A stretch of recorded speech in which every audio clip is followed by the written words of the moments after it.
Pemilihan Ketua PWI Kalimantan Selatan periode 2022-2027 tinggal hitungan hari lagi. Dari 2 orang bakal calon yang mengambil formulir pendaftaran, baru 1 orang yang mengembalikan formulir yang dilengkapi dengan persyaratan pendaftaran, yaitu bakal calon Ketua PWI Kalimantan Selatan Lutfi Darlan. Setelah dilakukan verifikasi, berkas yang diserahkan bakal calon Ketua PWI Kalimantan Selatan Lutfi Darlan dinyatakan lengkap wan kadada catatan.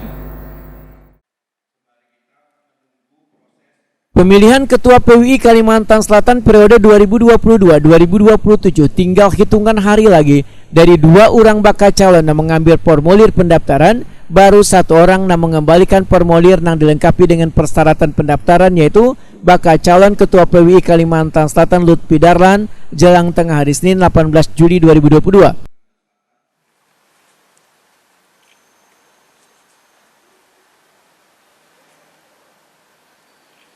Setelah dilakukan verifikasi, salah seorang panitia Komperda PWI Kalimantan Selatan Bambang Santoso menyatakan bila berkas yang diserahkan bakal calon Ketua PWI Kalimantan Selatan Lutfi Darlan dinyatakan lengkap wan kadada catatan.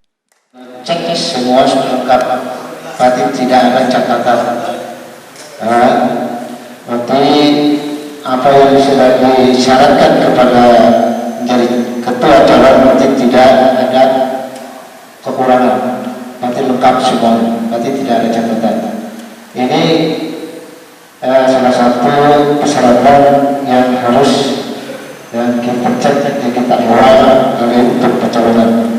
Ini kami serahkan lagi kembali penyerahan bahwa berkas calon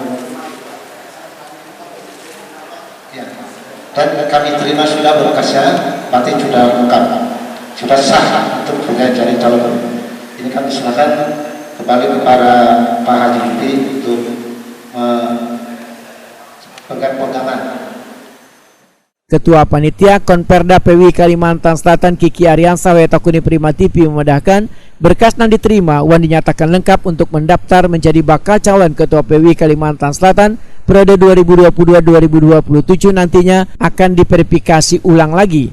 Bila nantinya didapati ada kekurangan berkas, maka bakal calon, ujar Kiki Ariansa, paling lambat melengkapinya pada tanggal 28 Juli 2022. Pada panitia, untuk selanjutnya panitia akan melakukan klarifikasi atau ya mengkonfirmasi, mencek lagi kan apakah berkas-berkas yang berhubungan dengan rencana beliau maju sebagai Ketua PWI persyaratannya apakah sudah sah atau belum, nanti kita akan cek kembali. Tadi kita sudah menerima, sudah kita checklist persyaratan, sudah sesuai dengan yang persyaratannya, tinggal kita detail nanti kita cek apakah sudah sesuai syarat atau belum. Perbaikan berapa hari kalau misalnya ada yang kekurangan berkas? Kekurangan berkas kita mengacu pada pendaftaran, karena pendaftaran terakhir tanggal 28 Juli, artinya dari panitia juga akan menunggu sampai 28 Juli.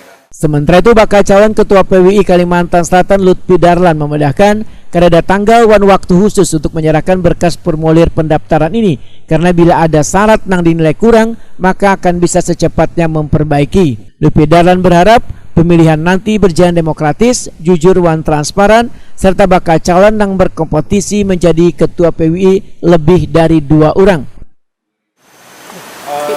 Kenapa dipilihnya hari ini atau tanggal 18? Ada sesuatu? Kita lebih awal aja, supaya lebih awal. Jadi kalau ada kekurangan dari formulir atau kesalahan bisa kita perbaiki. Visi misi sendiri, Bang? Visi misi kita yang sederhana, kita ya standar. Visi kita memajukan organisasi dan kesejahteraan wartawan. Terus juga salah satu misinya nanti menjadikan gedung wartawan ini gedung bersama gitu. Jadi kawan-kawan wartawan bisa beraktivitas di sini, kawan-kawan anggota PWI, dan bahkan kalau perlu kita gelar Jumatan di sini kalau misalkan memenuhi syarat gitu. Mungkin ada yang perlu dibenahi karena ada program yang lebih spesifik yang merasa mungkin selama pengurusan sekarang yang mungkin akan ditingkatkan lagi ya. Ya, pengurusan sekarang sudah bagus, cuman ada beberapa, salah satunya kan salah kartu PWI yang banyak mati. Tapi mungkin bukan salah kita sini, mungkin ada problem di lain mungkin. Karena sekarang kan yang lebih separohnya kan sudah mati kartu PWI. Insyaallah ke depan kita kerja utama kita itu. Lutfi Darlan menambahkan, jika terpilih nanti akan membuat program kegiatan bersama antara provinsi wan daerah, termasuk event besar Porwanas nang seleksinya melibatkan insan media nang ada di 13 kabupaten wan kota di Kalimantan Selatan.